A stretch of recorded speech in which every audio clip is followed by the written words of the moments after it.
Oi pessoal, tudo bem com vocês? Bem-vindos para mais um vídeo. E hoje, gente, o vídeo está daquele jeito que a gente gosta. Vamos levar lapadas da espiritualidade, sim. Então, já pega o seu copo de água, pois, gente, hoje é um dos textos mais importantes, eu diria, do Evangelho. E é um texto, assim, que não é leve, tá? Eles vão direto ao ponto, como eles sempre fazem, mas sem embelezar. E vocês já vão entender do que eu tô falando. Peguem um copo de água, deem pause aí, vão pegar o copo de água ou uma garrafa de água, porque a gente estuda o Evangelho e faz o Evangelho, né? Então é muito importante que vocês peguem o copo de água. E aí vamos iniciar então com uma prece e vamos pro texto. Muito obrigada, Senhor Jesus. Muito obrigada, Deus. Muito obrigada a todos os bons espíritos por essa oportunidade maravilhosa de estar fazendo o Evangelho. Eu peço para que, por favor, o Senhor venha aqui em casa e na casa de cada pessoa que está fazendo esse Evangelho. Que nos abençoe, que nos ilumine nossa mente, os nossos pensamentos, os nossos sentimentos. E que possa nos abençoar para fazer um bom Evangelho, que os bons espíritos nos auxiliem e também fluidifiquem nossas águas. Iniciamos agora, que assim seja. Pessoal, texto de hoje, causas atuais das aflições. Pessoal, esse é um texto que está no capítulo 5. Tá? Então, se vocês têm aí o Evangelho e querem acompanhar, é o capítulo 5, texto Causas Atuais das Aflições. E esse texto, gente, ele é uma lapada, tá? Então, vamos lá. Começando no item 4. As contrariedades da vida são de duas espécies. Ou seja, as coisas ruins que acontecem na nossa vida só podem ser de duas coisas. A primeira, uma tem sua causa na vida presente, outras não nesta vida. Então, gente, os problemas, as coisas ruins, tudo de ruim, tudo que é ruim que acontece na nossa vida, ou tá acontecendo por causa das nossas atitudes na nossa vida atual, ou são de outras vidas. Hoje, a gente vai deixar de lado essa questão de outras vidas. Então, sim, você vai parar de dar desculpinha que os teus problemas é karma, tá? Pare com isso. E eu também paro com isso, Vitória, pelo amor de Deus. Vamos focar nos problemas que nós mesmos causamos nessa vida atual. Sim, isso acontece muito e é isso que a gente vai ver hoje. Isso que eu tô falando, gente, hoje o Evangelho é assim, sabe, uma chacoalhadinha pra gente voltar pra realidade? Exatamente. Ao buscar as origens dos males terrenos, percebe-se que muitos são a natural consequência do caráter e da conduta dos que sofrem. Quantos homens caem por causa de sua própria culpa? Então, sim, gente, o que muitos julgam às vezes ser karmas, é claro que em alguns casos são karmas, sim, tá? De outras vidas. Mas a grande maioria, gente, é só vocês pegarem e observarem ao redor de vocês e também a própria vida de vocês. Vocês vão perceber que a maioria dos problemas a gente causou mesmo, nessa vida atual. Por nossas atitudes, por nossas imprudências, por nossa falta de autocontrole. Entende?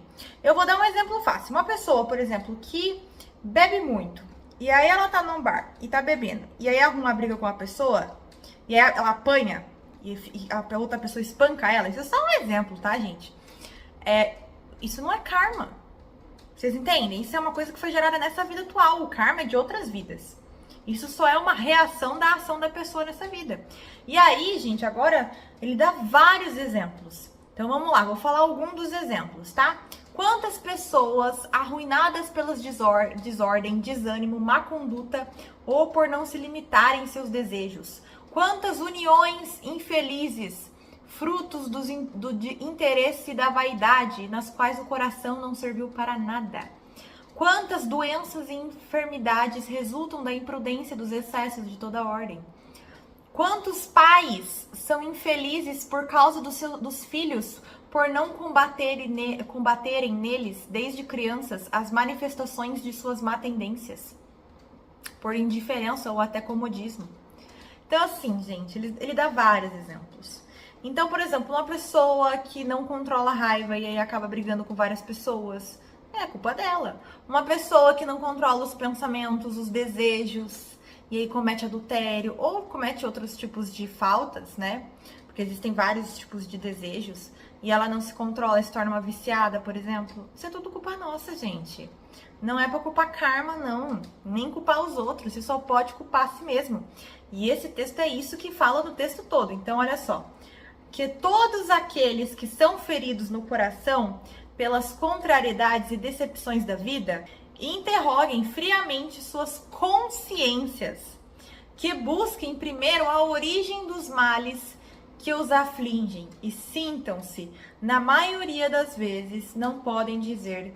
Se eu tivesse feito ou deixado de fazer tal coisa, não estaria nesta situação. Então, quantas vezes, pessoal, você aí que está me assistindo, não escutou de alguém, de alguma pessoa aí próxima de você, falando, nossa, se eu soubesse, não teria feito isso. Ah, se eu tivesse deixado de fazer tal coisa ou feito tal coisa, nada disso estaria acontecendo. Gente, isso é o que a gente mais escuta. E provavelmente você também já falou isso. Eu já falei isso.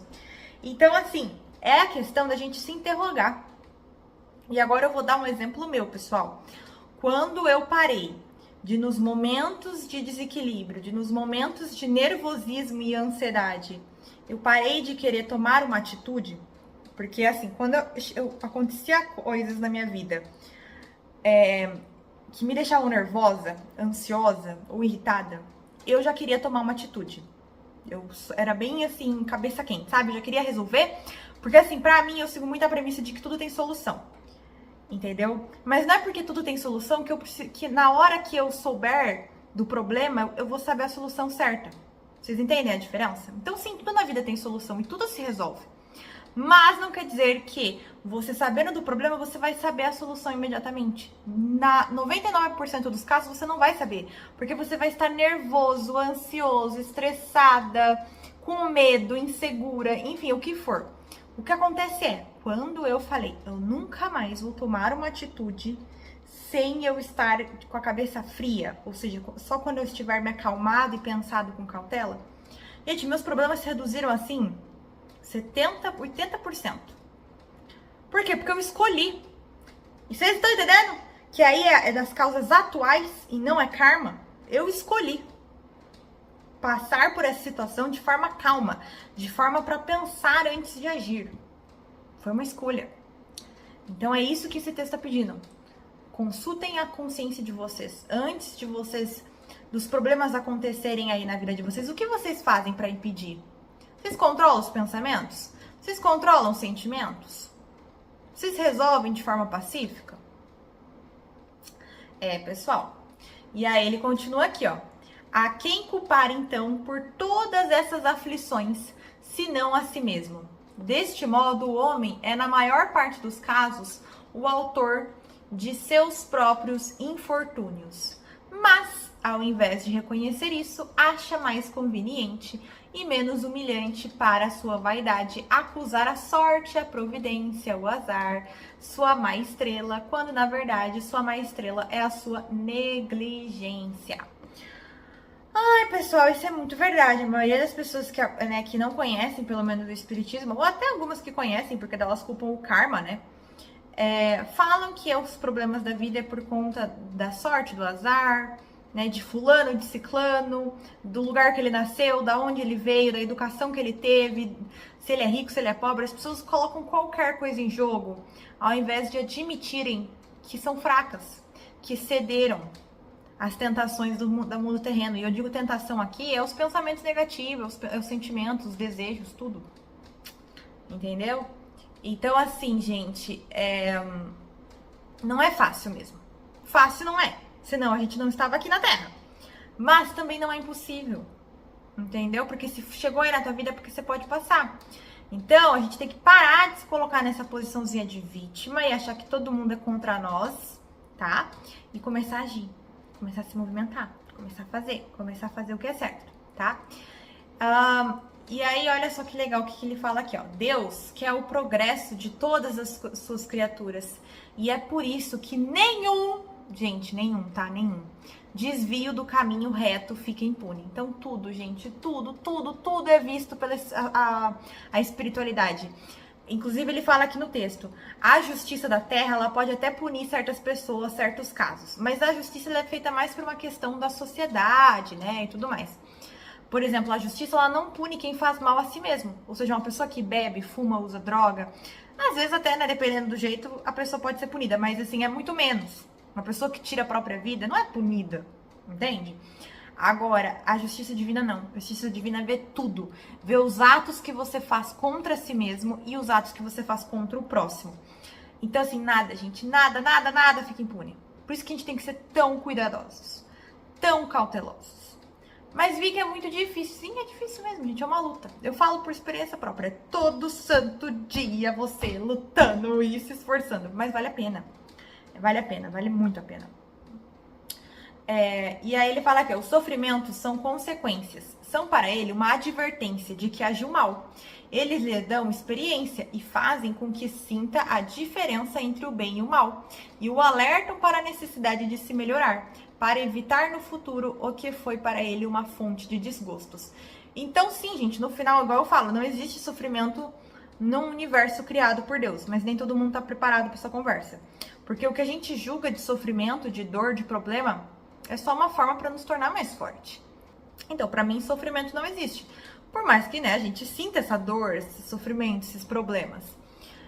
E aí ele fala que o sofrimento, ele faz a gente ter mais experiência, faz a gente comparar o bem e o mal, agir o bem e agir o mal. As necessidades de melhorar, eles nos alertam, né, e evitar, assim, que a gente tenha mais sofrimento no futuro. E aí aqui ele fala, ó, então o homem se põe a dizer, se no início da vida soubesse o que sei hoje, quantas faltas teria evitado? Faria tudo de outro modo, mas não há mais tempo. Tal como o trabalhador preguiçoso também diz, perdi o meu dia. Ele também diz, perdi minha vida, mas da mesma forma que o sol se levanta no dia seguinte para o trabalhador e uma nova jornada começa e lhe permite recuperar o tempo perdido. Após a noite do túmulo, também brilhará para o homem o sol de uma nova vida, na qual poderá tirar proveito da experiência do passado e das suas boas resoluções para o futuro. Então, o que ele quer dizer com isso, gente? Ou seja, esse texto, gente, ele é tão completo, que ele fala ainda mais. Você não quer... O puxão de orelha não foi suficiente, a gente dá mais um. Na maioria das pessoas, né, pessoas mais de idade, chegam numa certa etapa da vida, quando elas adquirem um certo nível de conhecimento, elas falam, nossa, se eu soubesse disso agora, eu não teria feito tal coisa, né? Não teria vivido daquela forma e tudo mais. Mas a questão tá, primeiro, enquanto você estiver vivo, há a chance de fazer diferente. Então faça. Não vai me falar só porque você tá velho, você não vai fazer o que tem que ser feito e fazer o certo. Pelo amor de Deus, gente, pelo amor de Deus. E segundo, todo esse conhecimento que você adquiriu não vai ser em vão. Porque da mesma forma que o sol se levanta todos os dias, nós teremos uma nova oportunidade de viver, uma nova existência. E aí esse conhecimento que você adquiriu nessa vida, que você não conseguiu colocar tanto em prática como você gostaria e como deveria, você vai colocar nessa outra existência. Ai, gente, Deus é perfeito, Deus é maravilhoso. Ele faz tudo bem pensado, não é assim, acaso. Não existe acaso, não existe nada. Perfeito. E ainda eu quero falar mais uma coisa. Por isso que o espiritismo é tão perseguido, tá? Porque o espiritismo, na minha opinião, é a única doutrina que culpa o homem pelos seus atos, de fato. Dificilmente eu vou conhecer uma doutrina, uma religião que fala que o problema do homem estar sofrendo é ele mesmo, as atitudes dele. Normalmente a doutrina, né, ou até religiões culpam outras coisas, outros fatores externos. Normalmente são fatores externos, né? Mas o espiritismo não, meu bem. O espiritismo é aqui, você fez, você paga. Ação, reação. Não me interessa, você vai passar e você vai evoluir. Então aceitem, gente. Quanto antes vocês aceitarem, quanto antes nós aceitarmos, tá? Porque eu sei que é difícil. Às vezes dá vontade de ficar louco e falar, meu Deus, não quero mais. Mas você continua, entendeu? Quanto antes aceitarmos, melhor vai ser pra nós. Isso a gente pode ter certeza, tá bom? Vou fazer a prece para encerrarmos. E aí vocês podem e devem tomar o copo de água, tá bom? Muito obrigada, Senhor Jesus. Muito obrigada a Deus. Muito obrigada a todos os bons espíritos por essa oportunidade maravilhosa de ter feito o Evangelho. Obrigada por esse ensinamento. E que todos nós possamos colocar a mãozinha na consciência e agirmos de melhor maneira. Encerramos agora, que assim seja. Pessoal, até sexta-feira, que a gente tem nosso curso dos médiums e também tem Evangelho quinta-feira no meu Instagram, que é @vic.espiritismo raiz.